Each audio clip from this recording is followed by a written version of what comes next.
नमस्कार, स्वागत है आपका उत्तराखंड की खबरों में। मैं हूं आपके साथ सपना दीपक मद्देशिया। बुलेटिन का आगाज करेंगे नवरात्रि उत्सव और आगामी दशहरा और दिवाली के मद्देनजर हरिद्वार पुलिस प्रशासन पूरी तरह सतर्क है।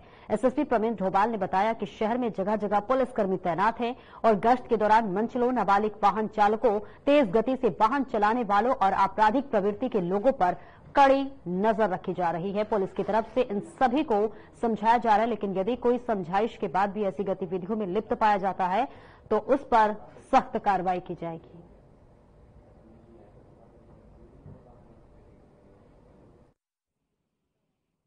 पुलिस लगातार ऑन द टो हम लोगों को काम कर रही है। इसके लिए जो हमारी चेकिंग स्कीम्स हैं वो लागू कर दी गई हैं।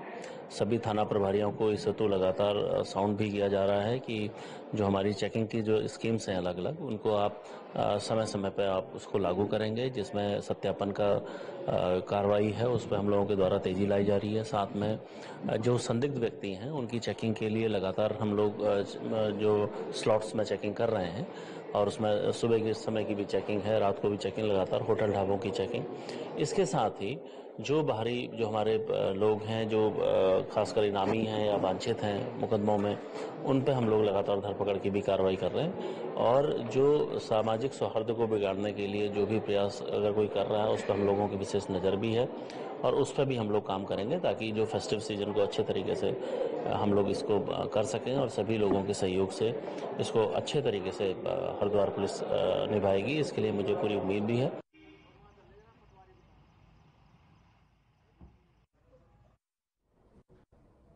हरिद्वार में दशहरा पर्व पर यातायात डायवर्जन और पार्किंग व्यवस्था की गई है। पुलिस दशहरा पर्व को ध्यान में रखते हुए हरिद्वार पुलिस ने शहर के कई इलाकों में यातायात डायवर्जन और पार्किंग व्यवस्था की घोषणा की है।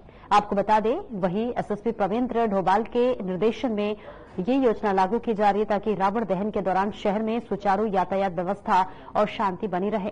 रावण दहन के समय सेक्टर 4 और सेक्टर 1 में वाहनों का आवागमन प्रतिबंधित रहेगा।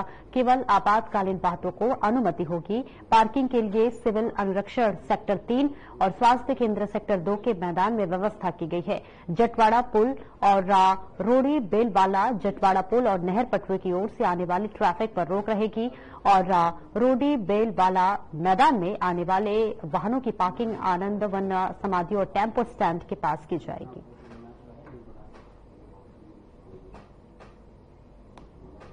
देखिए, कल पूरे देश में विजयदशमी का त्योहार मनाया जाएगा और इस मौके पर देखिए रावण दहन किया जाता है और जिसके लिए लगातार प्रशासन की तरफ से व्यवस्थाएं की जा रही है, क्योंकि काफी भीड़ होती है। किसी भी जो है रामलीला मैदान में जहां रावण का दहन होता है वहां काफी भीड़ देखने को मिलती है, जिस वजह से यातायात कहीं ना कहीं बाधित होता हुआ भी नजर आता है।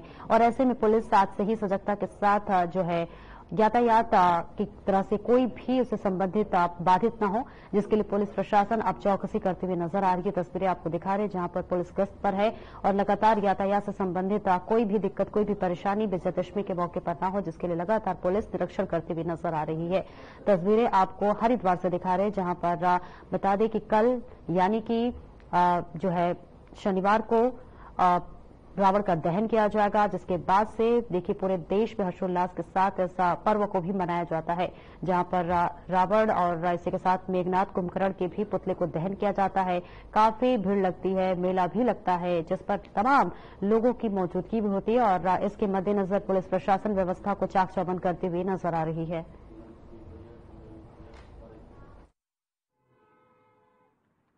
पंचायत प्रतिनिधियों के सहयोग एक बार फिर भव्य और विशाल दशहरा मेला आयोजित होने जा रहा है। रानी पोखरी में ऋषिकेश रोड पर स्थित राजकीय बालिका इंटर कॉलेज और खेल मैदान पर 12 अक्टूबर को शाम 4 बजे दशहरा मेला आयोजित होगा, जिसमें रावण दहन, कुंभकर्ण और मेघनाथ के पुतले का दहन मुख्य आकर्षण का केंद्र होगा। इस बार मेला समिति के रावण की ऊंचाई 65 फीट जबकि कुंभकर्ण और मेघनाथ की ऊंचाई 45 फीट रखी गई है। मेला समिति के संयोजक ग्राम प्रधान रानी पोखरी सुधीर रतूड़ी ने बताया कि गत वर्ष की भांति इस बार भी खेल मैदान में दशहरा मेला आयोजित किया जा रहा है, जिसका प्रमुख आकर्षण रामलीला मंचन के साथ राम रावण युद्ध होगा।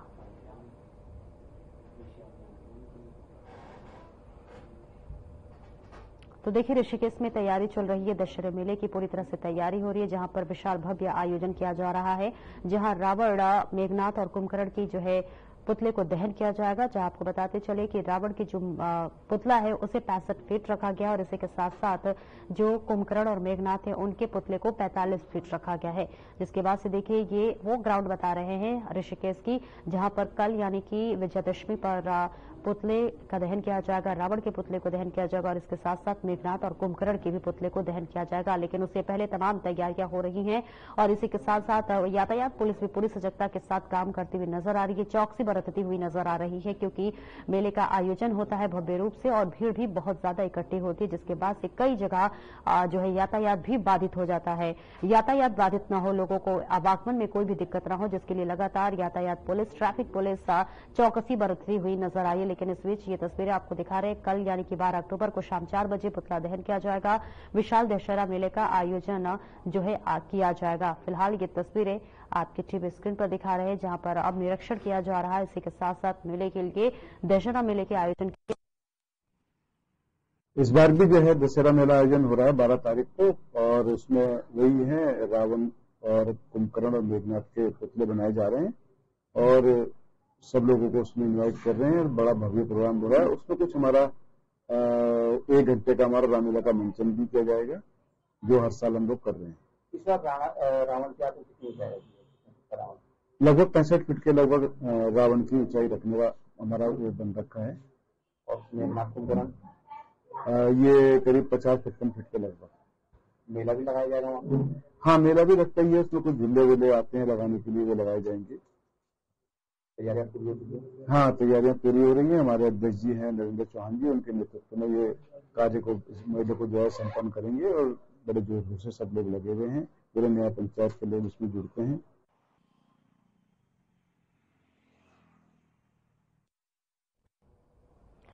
जहां परेशानी लेकर आती है तो भाई इलाज में खर्चे की चिंता भी सताने लगती है। ऐसे में गरीबों को इलाज कराना किसी चुनौती से कम नहीं होता और इन्हीं चुनौतियों को कम करने के लिए देश के प्रधानमंत्री नरेंद्र मोदी ने 23 सितंबर 2018 को आयुष्मान योजना का शुभारंभ किया। इस योजना के तहत 5 लाख का इलाज गरीब परिवार अपना करा सकते हैं। लेकिन उत्तराखंड के रामनगर का रामदत्त जोशी राजकीय संयुक्त चिकित्सालय में जो पीपीपी मोड पर संचालित हो रहा है, उस अस्पताल में आयुष्मान योजना का दुरुपयोग करना शुरू कर दिया गया है। आयुष्मान लगाकर मरीजों को अस्पताल में भर्ती कर दिया जाता है और मरीजों के हाथ में मेडिसिन और ट्रीटमेंट के सामान का पर्चा थामकर बाहर से मेडिकल से लाने के लिए कहा जाता है। और इतना ही नहीं, जांच के नाम पर भी लोगों को बाहर भेजा जा रहा है और उनका मोटा बिल बनवाए जाते हैं। इधर योजना के नाम पर सरकार की आंखों में धूल झोंककर गरीबों का इलाज दिखाया जाता है। रामनगर का रामदत्त जोशी राजकीय संयुक्त चिकित्सालय पीपीपी मोड पर संचालित हो रहा है और सरकारी योजना और लोगों के साथ जमकर खिलवाड़ भी कर रहा है।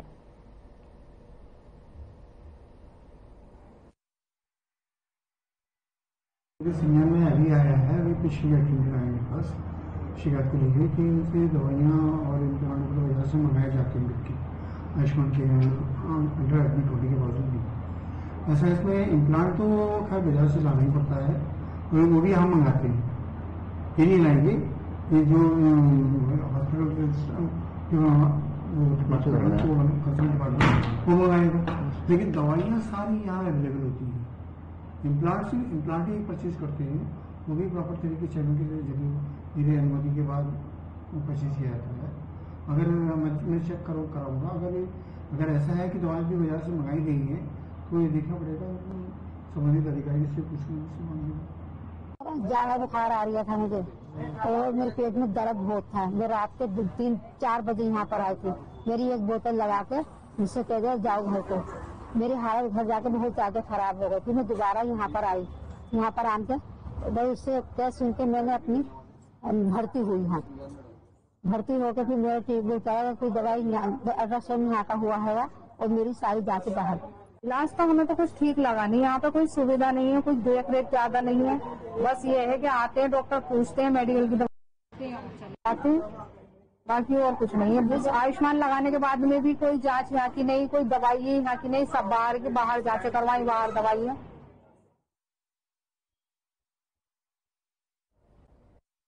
और जिलाधिकारी संदीप तिवारी ने सड़क निर्माण से जुड़े सभी विभागों की बैठक ली। उन्होंने निर्देशित किया कि सभी डिवीजन शीर्ष प्राथमिकता पर अपनी सड़कों को गड्ढा मुक्त करना सुनिश्चित करें। इस दौरान सभी डिवीजनों में सड़क को पैचलेस गड्ढा मुक्त करने को लेकर किए जा रहे कार्यों की समीक्षा की गई। जिलाधिकारी ने निर्देशन किया कि जिन डिवीजनों ने पैच वर्क का कार्य अभी शेष है वो हर हाल में 15 अक्टूबर तक पूरा करें। कार्यों की गुणवत्ता का विशेष ध्यान रखा जाए। कहा कि इसमें लापरवाही बरतने पर कड़ी कार्रवाई अमल में लाया जाए।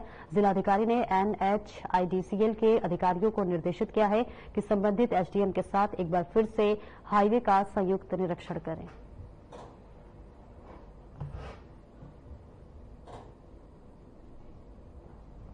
तो देखिए, डीएम ने कार्यों की समीक्षा की है। चमोली से तस्वीरें आपको दिखा रहे हैं जहां तमाम तरह के दिशा निर्देश भी दिया गया है।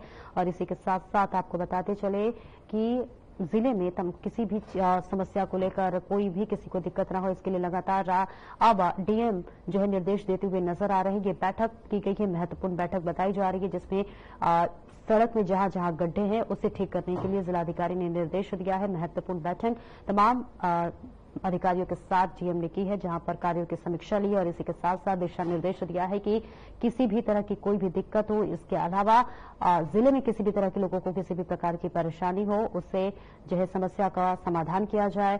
जहां सड़क में गड्ढे हैं उन्हें भरने का काम किया जाए, यानी सड़कों को शीघ्र ही गड्ढा मुक्त करने के लिए जिलाधिकारी निर्देश देते हुए नजर आ रहे हैं, जिसके लिए बैठक की गई है। बेहद महत्वपूर्ण बैठक की गई है। जिले में व्याप्त तमाम समस्याओं पर चर्चा की गई है। वहीं ऋषिकेश में हरिद्वार रोड स्थित PWD गेस्ट हाउस के बाहर करीब 3 दर्जन दुकानों को 3 साल पहले अतिक्रमण बताते हुए कोर्ट के आदेश पर NH डोईवाला डिवीजन ने तोड़ दिया था। इसके अलावा शहर के कई मंदिरों को भी अतिक्रमण बताते हुए तोड़ा गया था। इसमें मुख्य रूप से जय राम आश्रम के निकट साई मंदिर और पंजाब सिंह क्षेत्र स्कूल के बाहर हनुमान मंदिर शामिल था। इन मंदिरों और दुकानों को तोड़ने के बाद अधिकारियों ने अपनी कार्रवाई तो पूरी कर ली, लेकिन खाली जगह पर आज तक कोई भी विकास कार्य नहीं किया गया, जिसकी वजह से इन खाली जगहों पर फिर से नो पार्किंग करके दर्जनों वाहन खड़े हो रहे हैं और अतिक्रमण करके लोग अस्थायी रूप से अपनी दुकानें चला रहे हैं। और ये नजारा देखने के बाद लोग अधिकारियों से सवाल पूछ रहे हैं कि क्या मंदिर और दुकानों को अतिक्रमण के नाम पर तोड़कर दूसरे लोगों को अतिक्रमण कराने की नीयत से मंदिर और दुकानें तोड़ी गई थी। तो देखिए, मंदिर की जगह पर अस्थायी पार्किंग बनाई जा रही है, जिसके बाद से अब लोगों के आस्था के साथ ये खिलवाड़ हो रहा है। तस्वीरें आपको दिखा रहे हैं जहां पर मंदिर के जगह पर अब पार्किंग की जो है व्यवस्था वो बनाई जा रही है, जिसके बाद से लोगों में रोष है, लोगों में गुस्सा है। कहीं ना कहीं लोगों के आस्था के साथ खिलवाड़ होता हुआ नजर आ रहा है। तस्वीरें आपके टीवी स्क्रीन पर दिखा रहे हैं जहां पर अब जो लोगों की आस्था है उसके साथ खिलवाड़ होता हुआ नजर आ रहा है। ऋषिकेश से तस्वीरें आपको दिखा रहे हैं जहां पर मंदिर की जगह पर अस्थायी पार्किंग का निर्माण होने जा रहा है, जिसके बाद से लोगों में कहीं ना कहीं आक्रोश और गुस्सा साफ तौर पर देखा जा रहा है, जिसके बाद से ये भी कहा जा रहा है कि लोगों के आस्था के साथ, उनके भक्ति के साथ, उनके श्रद्धा के साथ खिलवाड़ किया जा रहा है। ऋषिकेश से ये खबर हम आपको बता रहे हैं। और रुकेंगे एक छोटी सी ब्रेक के लिए, फौरन हाजिर होते हैं।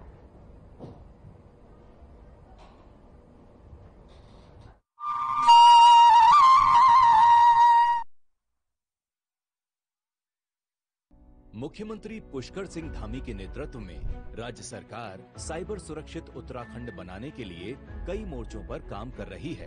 साइबर सुरक्षा के मजबूत तंत्र से साइबर अपराधियों की धरपकड़ में तेजी आई है। साइबर अपराधों से निपटने के लिए देहरादून और रुद्रपुर में 2 साइबर क्राइम पुलिस स्टेशन बनाए गए हैं। इसके अलावा सभी जिलों में साइबर सेल स्थापित की गई हैं। आजकल साइबर अपराधी digital arresting, AI voice cloning जैसे आधुनिक तरीकों से साइबर ठगी को अंजाम दे रहे हैं। मान लीजिए आपको कोई कॉल आती है और कहा जाता है आपका पार्सल पकड़ा गया है या आपके अकाउंट से गैर कानूनी लेन देन हुआ है। वीडियो कॉल में अपराधी का बैकग्राउंड किसी पुलिस स्टेशन की तरह दिखता है। डर दिखाकर अपराधी आपको घर में ही कैद कर देता है, जिसे अपराधी डिजिटल अरेस्ट कहते हैं। याद रखें, कानून में डिजिटल अरेस्ट जैसा कोई शब्द नहीं होता। पुलिस या कोई एजेंसी आपको कॉल पर अरेस्ट की धमकी नहीं देते, लिहाजा डर या धमकी भरी ऐसी बातों पर कभी यकीन न करें। कई बार साइबर अपराधी AI वॉइस क्लोनिंग के जरिए आपके किसी परिचित की मिलती जुलती आवाज में आपसे बात कराते हैं। उसके अरेस्ट होने या फंसे होने की बात करके आपसे पैसे ऐंठ लेते हैं। इसलिए अपराधियों के झांसे में आने से पहले अपने परिचित को खुद कॉल करके पुष्टि जरूर करें। पैसा दोगुना करने, विदेश में नौकरी दिलवाने जैसे लालच में कभी न फंसें। किसी अनजान नंबर से आई वीडियो कॉल को कभी रिसीव न करें। व्हाट्सएप, ईमेल या एसएमएस में आए किसी भी अनजान लिंक को क्लिक न करें। गैर जरूरी ऐप्स डाउनलोड न करें, केवल वेरीफाइड सोर्स से ही ऐप डाउनलोड करें। पासवर्ड, ओटीपी एवं अन्य गोपनीय जानकारियां किसी से साझा न करें। पासवर्ड मजबूत रखें और समय समय पर बदलते रहें। अगर आप साइबर अपराध के शिकार हो जाते हैं तो बिना देरी किए टोल फ्री नंबर 1930 पर शिकायत दर्ज कराएं। साइबर क्राइम पर करें प्रहार, बने जागरूक, रहें होशियार।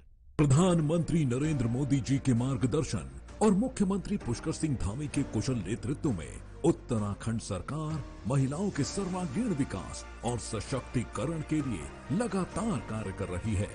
पिछले कुछ वर्षों में सरकार द्वारा लखपति दीदी योजना, सशक्त बहना योजना, महिला स्वयं सहायता समूह सशक्तिकरण योजना जैसी महत्वपूर्ण योजनाएं लागू की गई हैं, जिनके माध्यम से महिलाओं का आर्थिक सशक्तिकरण किया जा रहा है। सशक्तिकरण के इन्हीं प्रयासों में शासन, प्रशासन और निर्णय लेने की प्रक्रिया में भी महिलाओं की भागीदारी को बढ़ाया जा रहा है। जहां एक ओर महिलाओं को सरकारी नौकरियों में 30% का क्षैतिज आरक्षण दिया गया है, वहीं अब सरकार ने कोऑपरेटिव बैंकों और सहकारी समितियों में महिलाओं के लिए 33% आरक्षण देने का निर्णय लिया है।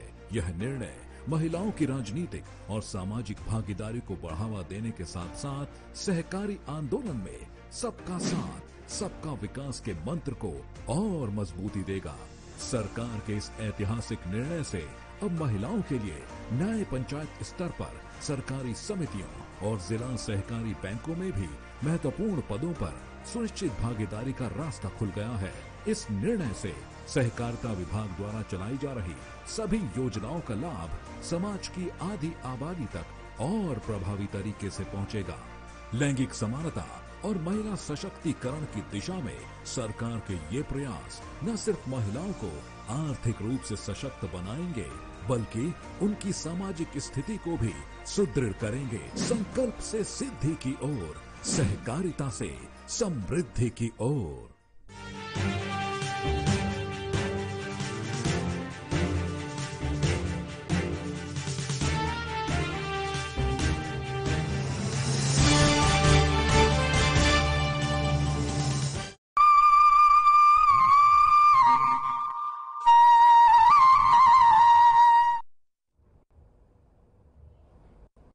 और ब्रेक के बाद एक बार फिर से स्वागत है आपका बढ़ते खबरों की ओर। उत्तराखंड में धामी सरकार लगातार जनता को बेहतर स्वास्थ्य सेवाएं देने के लिए प्रयासरत है, जिसके तहत उधम सिंह नगर के जसपुर सामुदायिक स्वास्थ्य केंद्र में सुशीला तिवारी मेडिकल कॉलेज हल्द्वानी से विभिन्न विशेषज्ञ डॉक्टरों ने जसपुर की जनता का कैंप लगाकर परीक्षण किया। शिविर में फिजिशियन, सर्जन, चर्म रोग विशेषज्ञ, हड्डी के डॉक्टर, बच्चों के डॉक्टर और महिला रोग विशेषज्ञ रहे। चिकित्सा अधीक्षक डॉक्टर धीरेन्द्र मोहन गहलोत ने बताया कि यहां उन चिकित्सकों का कैंप लगाया गया जिन चिकित्सकों की जसपुर सामुदायिक स्वास्थ्य केंद्र को विशेष आवश्यकता है।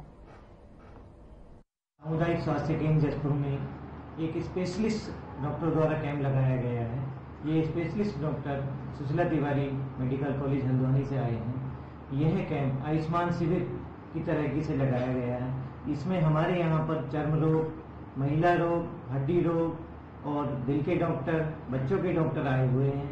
जो कैंप लगा है सरकारी हॉस्पिटल में, वहाँ बहुत अच्छे डॉक्टर्स आए हुए थे और अच्छी संख्या में लोगों ने अपना आप को दिखलाया है। मैंने भी अपना आप को दिखलाया है क्योंकि मैं भी कुछ बीमारियों से पीड़ित थी।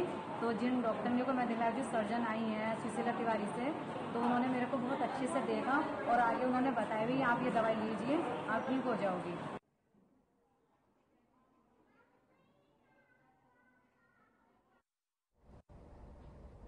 और पूरे देश के साथ साथ उत्तराखंड में भी दुर्गाष्टमी और रामनवमी का त्योहार बड़े ही धूमधाम के साथ मनाया जा रहा है। और इस बार एक ऐसा संयोग बन रहा है कि दुर्गाष्टमी और रामनवमी एक साथ मनाई जा रही है। सुबह से ही मंदिरों में भक्तों का तांता लगा हुआ है, तो वहीं घर घर कन्याओं को भोजन कराकर उनका आशीर्वाद लोग प्राप्त कर रहे हैं। सुबह से ही कन्याओं की टोलियां घर घर जा रही है और भोजन ग्रहण कर रही है।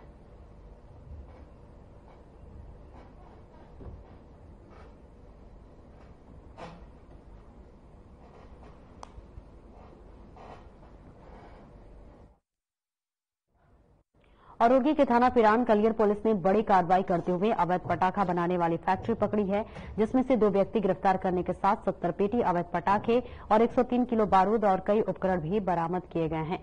आपको बता दें कि थाना पिरान कलियर पुलिस को मुखबिर से सूचना मिली थी कि मुकरपुर में एक अवैध पटाखा बनाने वाली फैक्ट्री संचालित की जा रही है, जिसमें भारी मात्रा में विस्फोटक पदार्थ रखा हुआ है। सूचना पर थाना अध्यक्ष दिलबर सिंह नेगी ने एक टीम गठित कर कार्रवाई की है।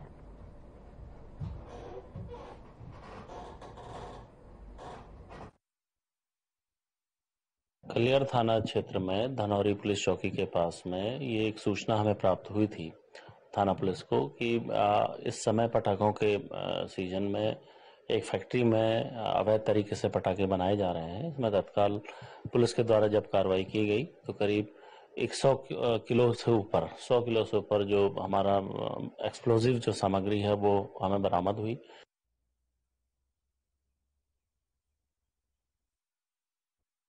उत्तराखंड में स्कूलों में बच्चों पर हो रहे अपराधों को लेकर बाल आयोग अध्यक्ष गीता खन्ना ने पहले सभी स्कूलों को निर्देशित किया था कि सभी स्कूल प्रबंधन और प्रिंसिपल की तरफ से स्कूल में बाल आयोग के नियम और उनके संपर्क सूत्र स्कूलों में गेट पर लगाएं, जिससे कि किसी को भी किसी तरह की से कोई भी शिकायत होती है तो वो बाल आयोग में उसकी शिकायत कर सके। लेकिन बाल आयोग अध्यक्ष गीता खन्ना ने इस पर चिंता व्यक्त करते हुए कहा कि मेरे आदेशों का पालन शायद ही किसी शिक्षण संस्थान की तरफ से किया गया हो।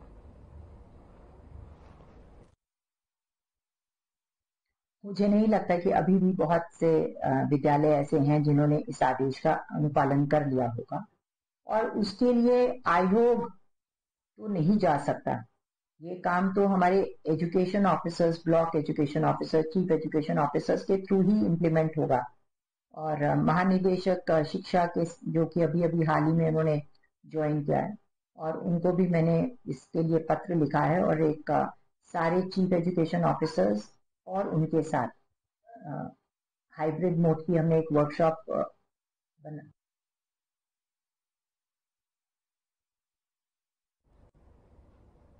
और नवरात्रि के आखिरी दिन पर हरिद्वार के मंदिरों में भक्तों की भारी भीड़ उमड़ रही है।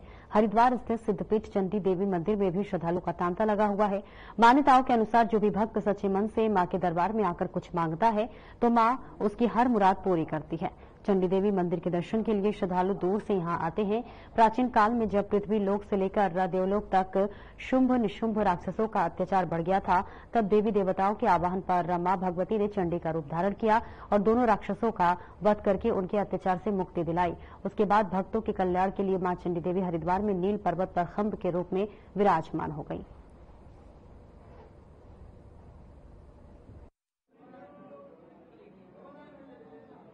देख रहे हैं कि इस बार जो है अष्टमी और नवमी एक साथ आ रही है, और ये सबसे दुर्लभ जो है योग बन रहा है भगवती का, क्योंकि भगवती की जो कथा है उसमें भी सबसे यही बताया गया कि जो भी अष्टमी, नवमी और चतुर्दशी, जो चंडी चौदस के दिन इस स्थान पर माँ भगवती के नील पर्वत पर विराजमान जो माँ भगवती, माँ चंडी देवी जी है, उनके जो दर्शन करता है उसे विशेष फल की प्राप्ति होती है।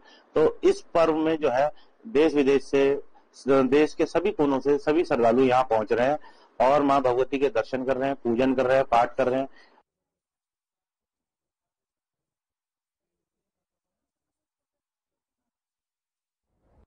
ऋषिकेश में पीडब्ल्यूडी गेस्ट हाउस तिराहे से कोयल घाटी तक बनाए गए डिवाइडर और उस पर लगी लाइटों का कैबिनेट मंत्री प्रेमचंद अग्रवाल ने लोकार्पण कर दिया है। आपको बता दें कि लोकार्पण के लिए पीडब्ल्यूडी गेस्ट हाउस के बाहर कार्यक्रम का आयोजन किया गया। कार्यक्रम में कैबिनेट मंत्री प्रेमचंद अग्रवाल ने बताया कि करीब 1.5 किलोमीटर लंबे बने डिवाइडर का निर्माण और उस पर लगी सुंदर लाइटों के लिए 2 करोड़ 33 लाख रुपए एमडीडीए ने खर्च किए हैं। डिवाइडर की सुंदरता को बढ़ाने के लिए डिवाइडर के बीच में कई प्रकार की औषधियों के पौधे भी लगाए गए हैं, जिनका ख्याल रखने की जिम्मेदारी एमडीडीए के अधिकारियों को दी गई है। वहीं कैबिनेट मंत्री प्रेमचंद्र अग्रवाल ने बताया कि शहर में अन्य सौंदर्यीकरण के कार्य भी जल्दी ही एमडीडीए करेगा, जिसमें कि ऋषिकेश से रायवाला तक के बीच कई सौंदर्य निर्माण कार्य जल्दी ही धरातल पर होते हुए नजर आएंगे।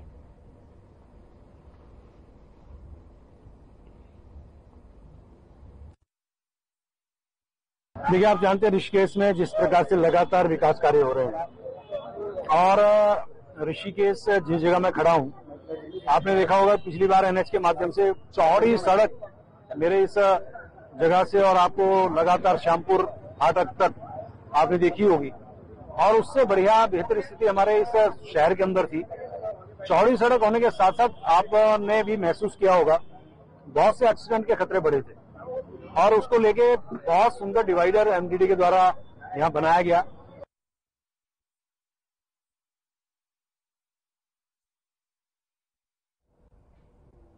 और फिलहाल इस बुलेटिन में इतना ही। दीजिए इजाजत। नमस्कार।